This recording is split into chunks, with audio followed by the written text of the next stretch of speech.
चलिए, तो जय हिंद दोस्तों। आज स्टार्ट करेंगे। आज का टॉपिक क्या रहेगा? आज का टॉपिक रहेगा छत्तीसगढ़ के राजकीय प्रतीक चिन्ह। राजकीय प्रतीक चिन्हों के बारे में पढ़ना है। तो जो भी प्रतीक चिन्ह छत्तीसगढ़ सरकार ने अपनाए हैं या जिनको सरकार यूज करती है, उसके बारे में आज हम लोग बात करने वाले हैं। प्रतीक चिन्ह का महत्व क्या होता है समझना है तो ऐसा समझ सकते हैं, ये हर एक राज्य की या जैसे देश अगर कोई प्रतीक चिन्ह यूज करता है तो वो देश की विशेष पहचान बताते हैं। साथ ही साथ देश ये दिखाता है कि हम उसके लिए जो है थोड़ा-सा महत्व रखता है, वो वस्तु जो है या वो चिन्ह जो है, जो भी चीज़ है वो हमारे लिए बहुत ज़्यादा महत्व रखते हैं। हम उसके संरक्षण के लिए काम करेंगे। इस प्रकार से रहता है, तो जनरली जो है चीज़ें हमको करनी है। तो स्टार्ट करेंगे छत्तीसगढ़ राज्य के थोड़े से बेसिक इंट्रोडक्शन के साथ शुरू करेंगे। ये हमारा छत्तीसगढ़ का मैप है। देख सकते हैं तो छत्तीसगढ़ के मैप्स में जो चीज़ जानकारी हमको चाहिए वो पकड़ेंगे पहले। तो छत्तीसगढ़ राज्य ये जो बना है कब बनता है? 1 नवंबर 2000। ये सभी को पता है 1 नवंबर 2000 को जो है मध्य प्रदेश से जो है ये अलग होता है। तो यदि हम लोग बात करें इसका मातृ राज्य कौन सा रहेगा, तो मातृ राज्य रहेगा मध्य प्रदेश। मातृ राज्य बोलते हैं कौन सा रहेगा? मध्य प्रदेश। मध्य प्रदेश का कितना हिस्सा लेके बना? तो मध्य प्रदेश का 30.47% भाग को लेकर ये जो बना है। कैसे याद रखोगे? 3+4 कितना होता है? 7। तो 30.47 भाग को लेकर मध्य प्रदेश से बनता है। यदि हम लोग मैप पे लोकेशन को ट्रेस करने की कोशिश करें तो मध्य प्रदेश जो है आपका इस तरीके से जो शेडेड एरिया है, ये एरिया पे आपका रहता है मध्य प्रदेश। पहले ये पूरा छत्तीसगढ़ भी मध्य प्रदेश का हिस्सा था। अभी जो अलग हुआ तो कितना हिस्सा अलग हुआ है? मध्य प्रदेश का 30.47%। ये ध्यान रखिएगा। फिर बात करेंगे छत्तीसगढ़ का। जो ये आज मानचित्र हमें दिखता है, ये छत्तीसगढ़ का मानचित्र हमें कब मिलता है? तो ये मानचित्र हमें मिलता है इसका 1905। एक रूपरेखा जो खींची गई थी छत्तीसगढ़ की कि छत्तीसगढ़ कुछ ऐसा दिखेगा, ये कब होता है? 1905 में। कौन सा केस है? तो ये केस है बंगाल का विभाजन। जब लॉर्ड कर्जन हमारे बंगाल का विभाजन करते हैं, तो बंगाल का विभाजन के समय क्या होता है? बंगाल की 5 रियासतें, कोरिया, सरगुजा, चांग, हकार, ये सारी रियासतें, ये ऊपर वाला जोन, ये जो है छत्तीसगढ़ में शामिल हो जाता है। और जो संबलपुर वाला एरिया है इस तरफ का, ये वाला एरिया जो है उड़ीसा में चले जाता है। तो इस प्रकार से छत्तीसगढ़ का एक रफ मानचित्र हमें मिलता है 1905 में मिलता है। ये चीज ध्यान रखिएगा। ऐसा नहीं लगाइएगा अगर क्वेश्चन आता है छत्तीसगढ़ का मानचित्र कब हम लोगों को देखने में मिलता है पहली बार, आप 1 नवंबर 2000 लगा रहे हैं, वैसा नहीं होगा। कौन सा रहेगा? 1905। याद रखिएगा, बंगाल के विभाजन के समय पे। बात करते हैं छत्तीसगढ़ के मानचित्र की आकृति कैसी है। ये मानचित्र जो है थोड़ा थोड़ा किसके जैसे दिखता है? सी हॉर्स या समुद्री घोड़ा, हिप्पोकैम्पस की जैसे दिखता है। हिप्पोकैम्पस इसका जो है साइंटिफिक नेम है। हिप्पोकैम्पस और हिप्पोपोटामस ये कंफ्यूज करता है। समुद्री घोड़ा और दरियाई घोड़े में जो है हमेशा कंफ्यूजन रहती है। तो याद रखोगे किसके जैसे दिखता है? समुद्री घोड़ा जैसे दिखता है। इसको कंपेयर करने के लिए हम लोग कर सकते हैं, जैसे मैडम को कंफ्यूजन हो रही है छत्तीसगढ़ किस प्रकार से दिखता है, तो देखिएगा, ये है हमारा sea horse left hand side में। ये सी हॉर्स के जैसे जो है हमारा जो है छत्तीसगढ़ का मैप दिखता है, दरियाई घोड़ा के जैसे नहीं दिखता। दरियाई घोड़ा आकार में बहुत बड़े होते हैं, जबकि जो समुद्री घोड़ा है आकार में बहुत छोटे होते हैं। ये आपके 1-2 ग्लास के अंदर भी आ जाए ऐसे हैं। साथ ही साथ दोनों जीव जो है पानी में रहते हैं। थोड़ा सा अगर कंपैरिजन करें दोनों के बारे में, तो सबसे पहले समुद्री घोड़े की बात करते हैं। तो ये रहेंगे उथले पानी में आपको दिखेंगे, जहाँ पे गहराई जो है कम रहती है। उथले जल पे आपको दिखेंगे, आकार में बहुत छोटे होते हैं।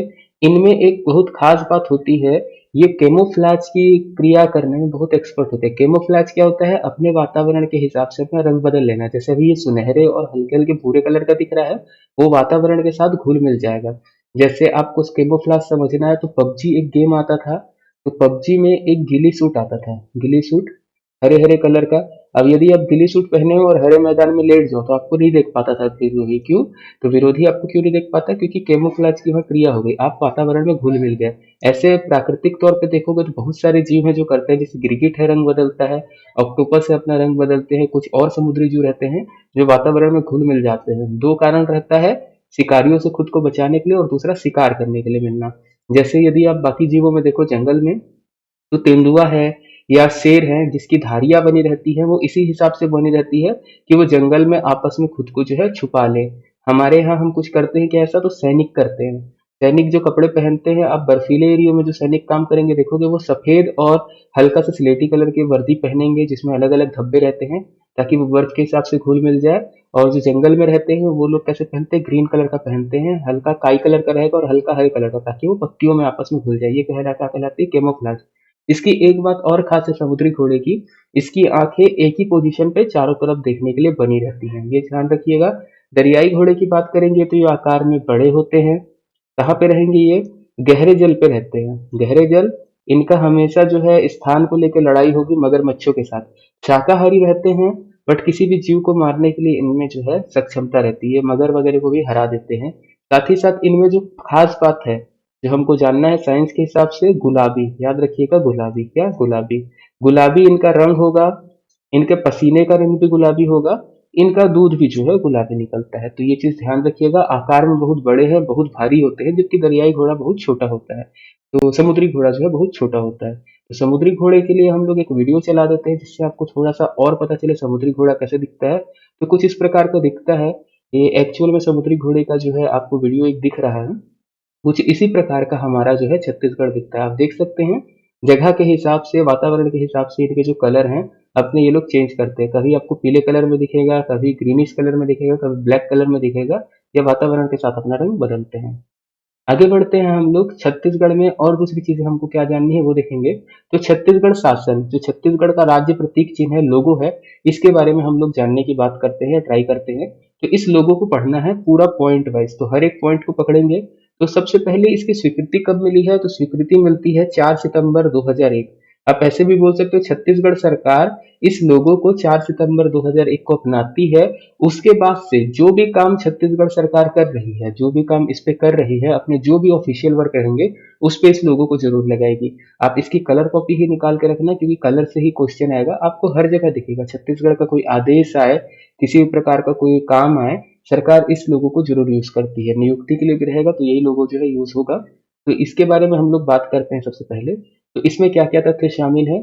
सबसे पहला, जो 36 किलो से गिरा हुआ गोलाकार चिन्ह बनाता है, ये गढ़ है। जो आपको जो चिन्ह दिखेगा, इस पे जो 36 है किले बने हैं, छोटे छोटे 36 किले हैं।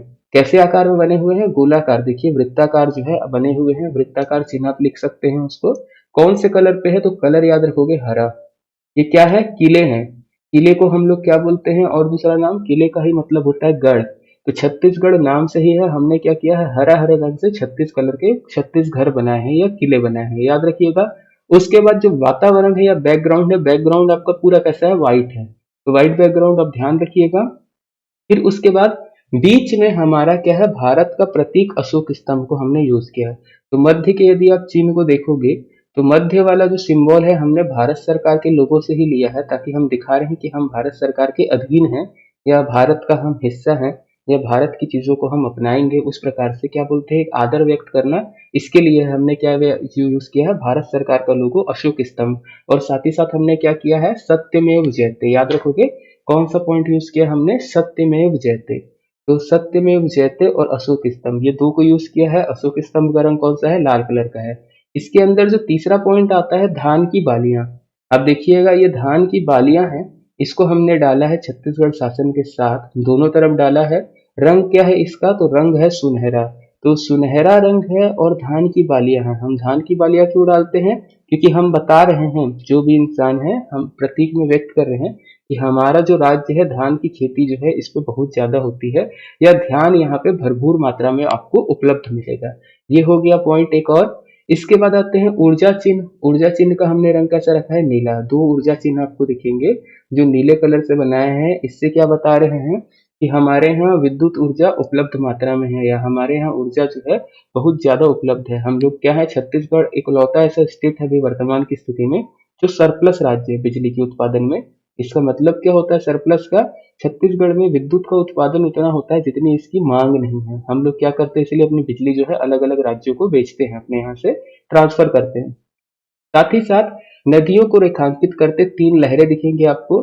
तीन लहरें हैं, एक केसरिया रंग में है, एक सफेद रंग में है, और एक हरे रंग में है। तो ये केसरिया, सफेद और हरा, ये किसके रंग में है? तिरंगे के रंग में हमने क्या किया है? नदियों को बनाया है। इससे हम क्या बता रहे हैं?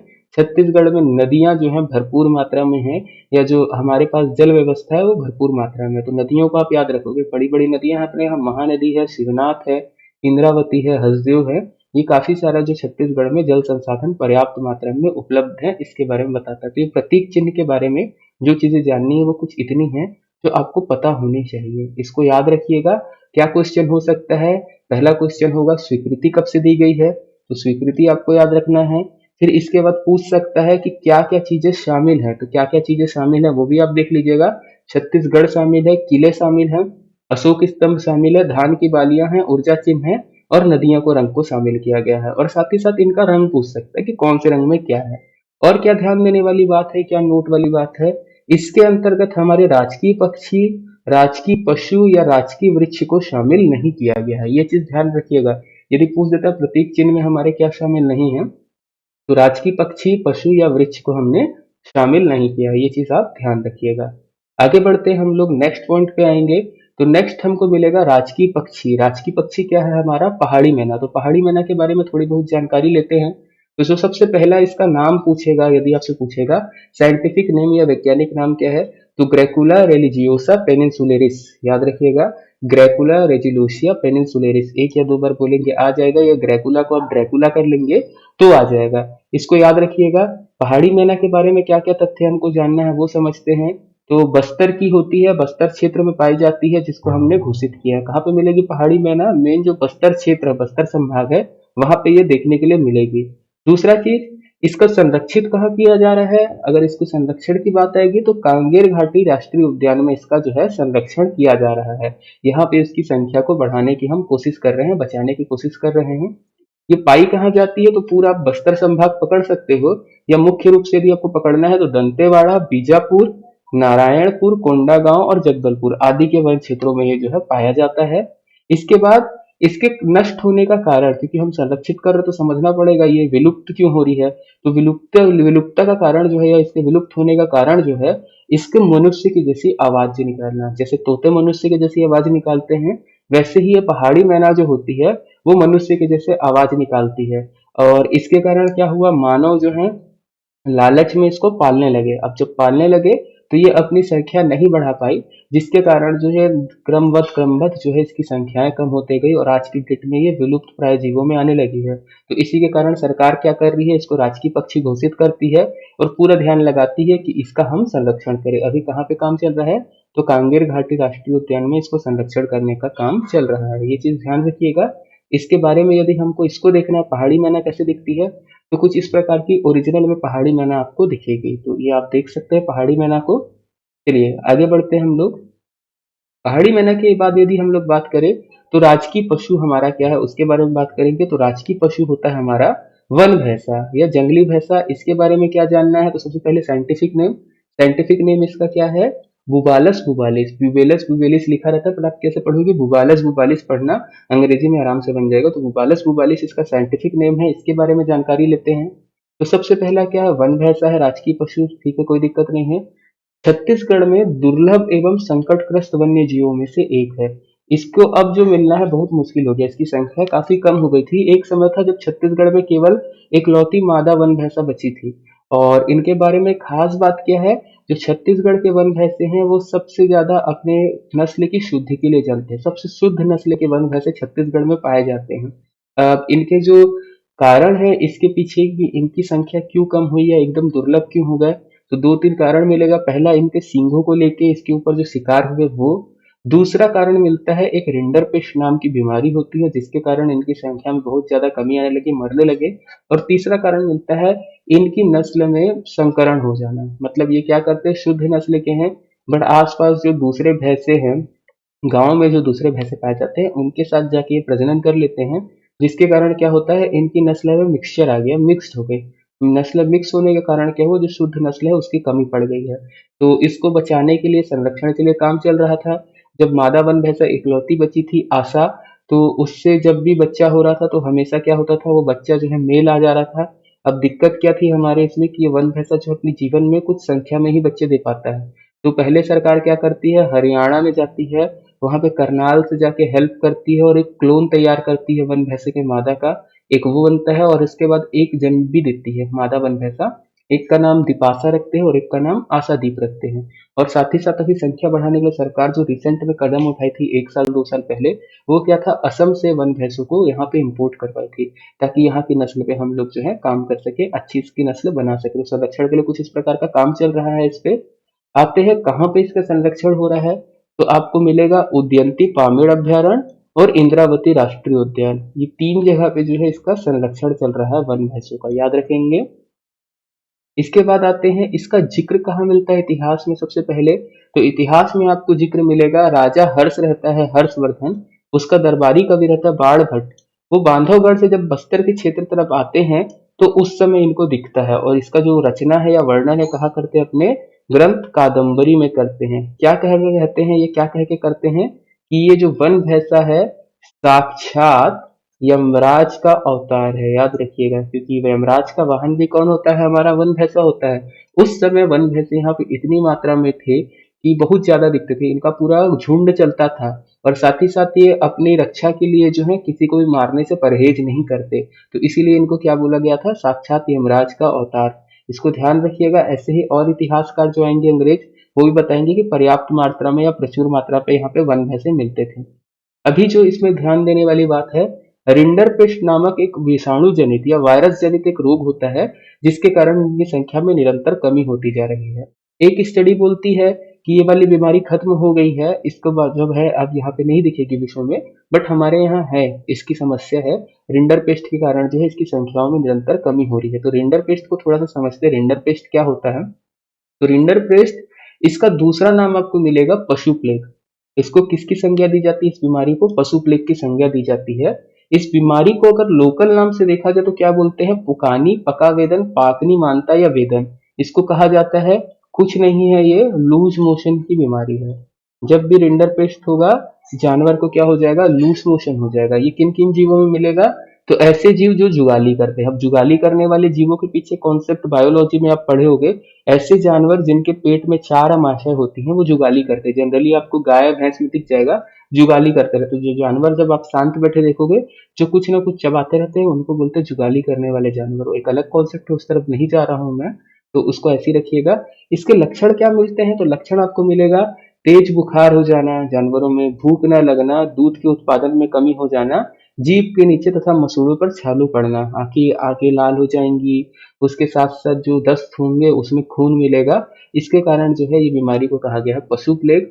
जीव मरता कैसे है, तो लूज मोशन हो गया और वो कुछ खा नहीं पा रहा है, तो जब शरीर से मिनरल्स की कमी हो जाती है तो जीव मर जाता है कमजोरी से, याद रखोगे। कमजोरी के कारण जो है जीव मर जाता है, 3 से 4 दिन में जीव की मृत्यु हो जाती है यदि ये बीमारी हो गई तो रिंडर पेस्ट के बारे में जानिएगा, बड़ी बेकार बीमारी है जीवों के लिए, वन भैंसों के लिए। वन भैंसों के लिए यदि आपको देखना है, यदि आपने कभी देखा नहीं है, तो वन भैंसा कुछ इस प्रकार से आपको देखने को मिलेगा। ये जो है आपको, जो बिलासपुर वाला है वहां का कानन पेंडारी जू का वन भैंसे की वो फोटो है, इसको देख सकते हैं एक एग्जाम्पल के लिए। चलिए आगे बढ़ते हैं हम लोग।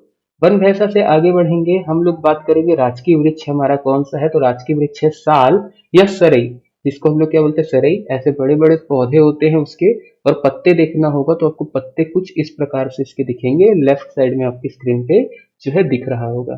चलिए साल के बारे में यदि हम लोग बात करेंगे, साल वृक्ष के बारे में, तो क्या है इसका वैज्ञानिक नाम, इसका वैज्ञानिक नाम है शोरिया रोबोस्टा। क्या नाम है, शोरिया रोबोस्टा, याद रखिएगा। इसके बारे में यदि जानकारी लेंगे, तो साल या सरई के रूप में हम इसको चिन्हित करते हैं, राजकीय वृक्ष के रूप में।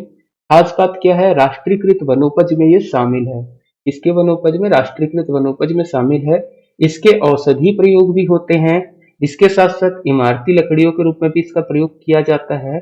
साथ ही साथ आपको एक चीज जानना है, इसकी पत्तियों का प्रयोग भी होता है, किसमें, तो दोना पत्तल बनाने में। दोना पत्तल उपयोग उद्योग में जो है, आप बोल सकते हो कुटीर उद्योग में इसका प्रयोग किया जाता है। आजकल की डेट में वो फाइबर वाले आ जाते हैं, खड्डे वाले, बट जो पहले है यूज किया जाता था, ये गांव क्षेत्र में किया जाता था।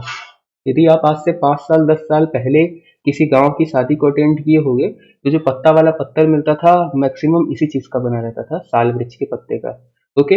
अब बात करेंगे सर्वोच्च किस्म का साल कहाँ पाया जाएगा छत्तीसगढ़ में, तो छत्तीसगढ़ में वो पाया जाएगा केशकाल घाटी में। जो केशकाल वाला रीजन है उसमें आपको क्या मिलेगा, साल मिलेगा, सर्वोच्च किस्म का, सबसे अच्छा किस्म का साल मिलेगा। साल वनों के द्वीप की संज्ञा किसको दी जाती है, तो साल वनों के द्वीप की संज्ञा दी जाती है बस्तर को।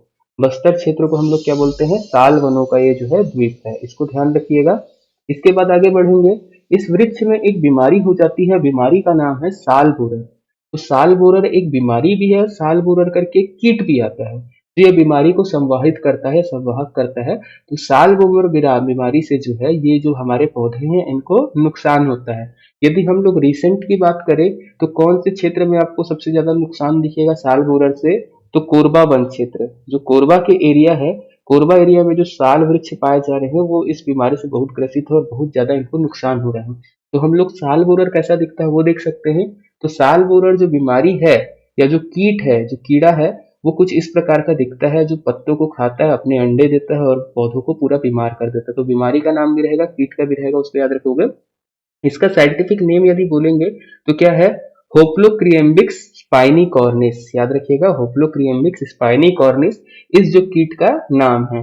उद्योग में देखें तो हम लोग कैसे बनाते हैं इसका दोना पत्तल, तो देख सकते हैं एक महिला है, वो दोना पत्तल बना रही है। छोटी छोटी लकड़ियां रहती है जो पत्तों के बीच में इस प्रकार से फंसाई जाती हैं और उसके बाद जो है एक पत्तल तैयार होता है। और जो फाइनल प्रोडक्ट है आपको पत्तलों का कुछ इस तरीके से आपको दिखेगा। इसमें अगर आप खाना खाते हो तो बहुत अच्छा माना जाता है कि खाना खाओगे तो एक्स्ट्रा पोषक तत्व मिलेंगे। जैसे केला का पत्ता में खाना खाने से बोलते हैं अच्छा गुणकारी होता है, वैसे ही अगर आप साल के पत्ते पे खाना खाओगे तो अच्छा गुणकारी माना जाता है। ये ध्यान रखिएगा। तो साल के बारे में बात खत्म करते हैं, साल से आगे बढ़ेंगे हम लोग। आगे चलते हैं हमारे छत्तीसगढ़ के राजगीत के बारे में। तो राजगीत को अभी अपनाया गया है, पहले से हम लोग मानते थे कि इस चीज को हम लोग अरपा पैरी के धार को मानते थे कि ये हमारा राजगीत है, बट कहीं ऑफिशियल नहीं था। बट इसको 2 साल पहले ऑफिशियल किया गया है, तो इसको भी समझते हैं राजगीत के बारे में।